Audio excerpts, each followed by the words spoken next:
Nauwi sa gulo ang protesta sa Mendiola kahapon. Binato ng mga kabataan ng mga pulis. Binomba ng water cannon ang mga rallyista.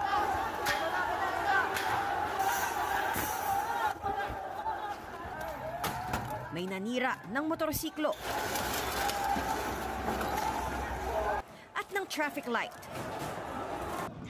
Mula sa Ayala Bridge kung saan nagkagulo rin sa pagitan ng mga rallyista at mga pulis, dumiretso sa Mendiola si DILG Secretary John Vic Remulla para tingnan ang riot na nangyayari. Nagsisimula ng humarang yung mga pulis, yung MPD dito. Sa bahaging ito ay huminto muna si SILG kasi baka pumunta dito yung ibang rallyista. So minamando na rin ng mga pulis yung traffic. Wala na munang nakakapasok sa bahaging ito ng Legarda. Secretary, ano po ang plano natin from here? Maximum tolerance pa rin. We'll hold the line. Hindi pwede manaig ang anarchy dito eh. Ang batas-batas.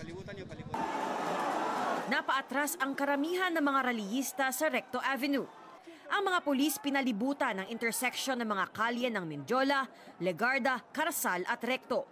Sumubok pang makabalik sa harap ng Mendiola ang mga nagpoprotesta pero bantay sarado na ng MPD ang area.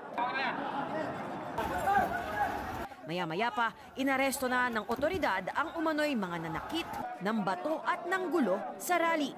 Kuya, anong ginawa mo? Wala akong ginagawa, ma'am. Nag-aayos ako ng chinelas ko, inuli nila ako. Alam namin ginagawa niya yung trabaho niya, pero ginagawa lang din namin yung karapatan namin. Ano ba na yun, na pinaglalaban namin yung karapatan, nilanakawan kami. Kung kinakailangan para lang mapakinggan tayo, paulit-ulit na tayong lumalaban. May nangyari ba?